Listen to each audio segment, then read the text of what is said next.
Bonjour tout le monde. Aujourd'hui, moi et mon équipe, nous sommes ici présents pour vous présenter un sujet assez important. Ce sujet intitulé l'organisation des services de santé mentale en première ligne au Brésil. Donc, ce slide vous présenter les documents qu'on a consultés pour réaliser ce travail. Et tout au long de ce travail ou de cette présentation, donc on va voir une introduction et on va voir comment les services de santé mentale au Brésil et au Québec sont organisés. On va regarder ensemble une analyse critique qu'on a fait sur l'organisation des services de santé mentale au Brésil et au Québec et voir les comparaisons qu'on a fait des deux systèmes et les recommandations qu'on a fait. Donc, on voit selon l'OMS, la santé mentale se définit comme une composante essentielle de la santé. Elle se traduit par un état de bien-être permettant de se réaliser, de surmonter les tensions normales de la vie et de contribuer à la vie de sa communauté. Donc, puisqu'on va parler du système de santé brésilien et au Québec, donc on ne peut pas parler de ces deux systèmes sans définir ou sans savoir c'est quoi un système de santé. Donc, on voit qu'un système de santé, ce sont des moyens organisationnels et stratégiques mis en place par plusieurs pays, par zone géographique ou entité communautaire, afin d'assurer une continuité et une qualité des prestations de santé médicale. Donc, on voit qu'au Brésil, le système de santé brésilien est un système de santé universel basé sur le droit à la santé.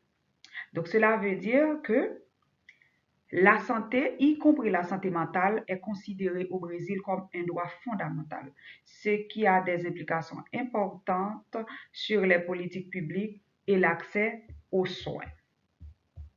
Ce système a été créé en 1988 et donne droit aux citoyens à des soins de santé gratuits, y compris les médicaments.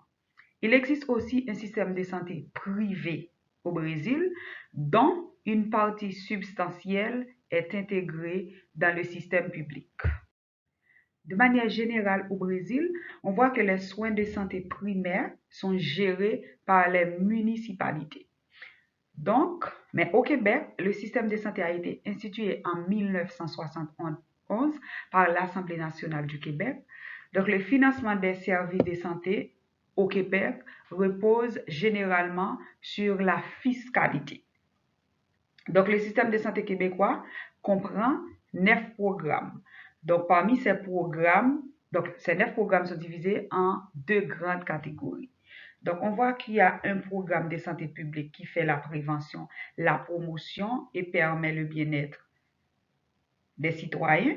Et il y a un autre programme des services généraux qui assume la responsabilité des services de première ligne en santé.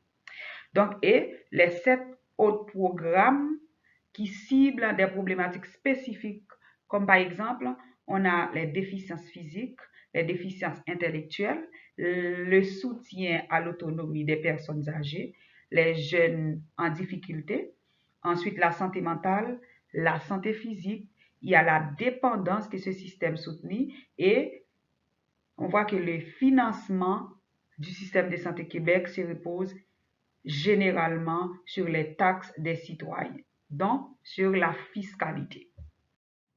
Donc là, on va voir ensemble comment les services de santé mentale au Québec et au Brésil sont organisés. Donc, on voit dans l'organisation des services de santé mentale au Brésil, ce sont les centres d'attention psychologique qu'on appelle CAP, qui a été créé pour offrir des soins de santé continus dans la communauté brésilienne. Donc, on voit que chaque CAPS est responsable des territoires définis et fonctionne avec une équipe qui se compose. Donc, cette équipe se compose de psychiatres, psychologues, TS, infirmières, éducateurs, etc. Donc, on voit que les CAP, ils sont complémentaires aux soins de santé primaire offerts par les équipes de santé de famille. Donc, les services publics généraux de première ligne au Brésil sont fournis par les équipes de soins des familles. Donc, c'est sous la responsabilité des municipalités au Brésil. Et ensuite, ces équipes de soins ils sont responsables, les CAPS, ils sont responsables de la formation, de la prévention et de la récupération du traitement des maladies les plus courantes. Donc, on voit que les usagers et les familles sont activement impliqués dans les parcours des soins de santé de première ligne au Brésil. Ensuite, les équipes de soins des familles, ils sont responsables pour orienter les clients qui présentent des problèmes de santé mentale graves vers les CAPS, qui sont les centres d'attention psychosociaux. Donc, ce sont les équipes de santé de famille au Brésil, donc qui ont le droit d'orienter les clients qui présentent des problèmes de santé mentale vers les CAPS pour pouvoir faire des suivis nécessaires pour ces jeunes personnes. Au Québec, donc, l'Organisation des services de santé mentale au Québec, on voit que le Québec offre une gamme complète de services basée sur l'accessibilité, la continuité et l'intégrité des services. Et on voit que les CIUS et les CIUS sont responsables de la planification, de l'organisation et de la présentation de l'ensemble des services de santé mentale sur leurs territoires respectifs. Les CLSC offrent des soins en santé mentale de première ligne, donc les interventions de crise, les évaluations et les traitements ainsi que les suivis sont sous la responsabilité des CLSC au Québec. Donc en 2017, le gouvernement du Québec a créé un programme pour les troubles mentaux. Donc, on voit ce programme offre des services structurés et accessibles allant des autosoins à la psychiatrie. Donc, en collaboration avec des services communautaires, donc les urgences offrent une réponse adaptée aux situations de crise en privilégiant les soins de première ligne. Donc, puisqu'on a fini de regarder comment le système de soins ou comment les services de santé mentale au Brésil et au Québec sont organisés, donc cela nous permet de faire une analyse critique de ces deux systèmes. Donc, on va au Brésil, il y a vraiment un manque de formation spécialisée. Donc, on voit que les professionnels de santé en première ligne manquent de formation spécialisée en santé mentale, ce qui peut affecter la qualité du diagnostic et du traitement. Donc, on voit qu'au Brésil, ce sont les équipes de soins de famille qui sont responsables des services de santé mentale de première ligne. Donc, c'est pour ça qu'on a dit qu'il y a un manque de formation spécialisée. Il n'y a pas de spécialistes vraiment dans le système. C'est s'il y a un cas grave. Donc, on voit que les équipes de soins de famille vont transférer le cas grave vers les CAPS, qui sont les centres d'intervention psychosociaux au Brésil. Donc, il y a des ressources limitées. Donc, les infrastructures des soins primaires, quoique accessibles au Brésil, peuvent manquer des ressources spécifiques pour traiter les cas les plus complexes. Donc, on voit qu'il y a la disparité rurale. Donc, dans les régions rurales au Brésil, donc, ils souffrent encore des graves pénuries de ressources de services spécialisés parce que le système de soins de première ligne au Brésil n'est pas toujours suffisant pour répondre aux besoins complexes de la population. Il y a manque de financement. Donc, dans cette partie, il y a souvent une insuffisance de fonds pour le financement des services de santé mentale dans les régions les plus pauvres au Brésil.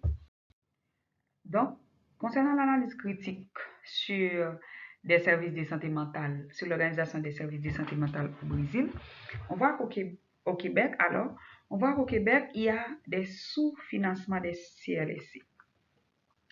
Donc, les financements sont souvent insuffisants dans les CLSC pour répondre aux besoins complexes de la population.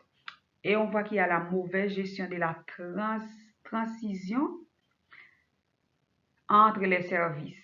Donc, ce qui explique les difficultés qui existent entre les services de première ligne et les services des soins spécialisés. Donc, il y a un manque de fluidité entre ces deux services-là.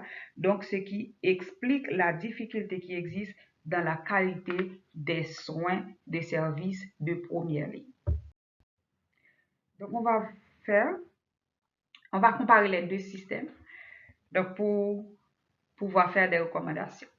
On voit qu'au Brésil, les services de première ligne sont assurés par les équipes de santé des familles, comme on a déjà mentionné dans les slides précédents. Donc, au Brésil, les CAP fournissent les soins spécialisés en santé mentale. Donc, on a dit que ce sont les équipes des familles qui sont responsables de transférer les cas complexes vers les CAPS pour pouvoir recevoir les soins spécialisés. Et on voit qu'au Québec, les soins de santé primaire sont dispensés par les CLSC.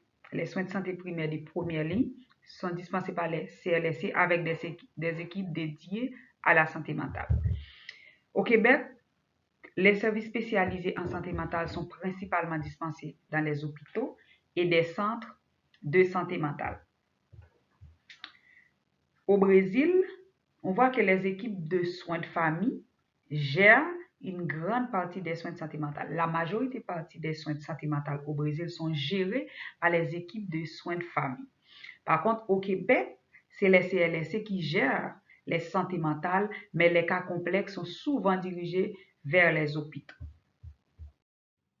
Au Brésil, les CAP sont dédiés aux soins spécialisés en santé mentale et rattachés au ministère de la Santé. Par contre, les équipes de soins de famille donc, sont attachées par les municipalités au Brésil. Et au Québec, les unités spécialisées dans les hôpitaux psychiatriques donnent des soins à un niveau supplémentaire au-delà des soins fournis par les CLSC. Donc, on voit qu'au Brésil, les équipes de soins spécialisés sont là pour donner des soins supplémentaires par rapport aux soins donnés au CLSC. Donc, au Brésil, il y a une forte formation initiale et continue pour les intervenants, pour les équipes de soins de famille. C'est vrai qu'il y a vraiment un manque de formation spécialisée, mais il y a une forte formation initiale et continue pour les intervenants des équipes de soins de famille. Par contre, au Brésil, les intervenants bénéficient également des formations, mais le Québec a des équipes dédiées à un niveau supplémentaire d'intervention. Après qu'on a fini d'analyser, de critiquer et de comparer les systèmes, donc on fait des recommandations pour le Québec. Donc on voit que le Québec peut s'inspirer du système de santé brésilien pour renforcer l'intégration des soins de santé mentale dans les services de première ligne. Il pourrait également améliorer la formation des professionnels de santé de première ligne afin qu'ils soient mieux pour identifier, diagnostiquer et traiter les troubles mentaux courants. Ensuite, il pourrait renforcer l'implantation de programmes de soutien communautaire et de réinsertion sociale. Donc, il faut comme Brésil, puisque au Brésil, les équipes des familles, les équipes des soins de famille, c'est eux-mêmes qui gèrent le soin de santé primaire, les soins de santé mentale en première ligne. Donc, c'est sous sa responsabilité, sous la responsabilité des équipes des soins de famille. Donc, le Québec pourrait s'inspirer de ce modèle pour renforcer l'implantation des programmes de soutien communautaire et réinsérer les communautés dans les prestations de soins. Ensuite, il pourrait mettre en œuvre des initiatives ciblées pour réduire les inégalités d'accès aux soins de santé mentale en première ligne. Donc, c'était tout. Merci beaucoup.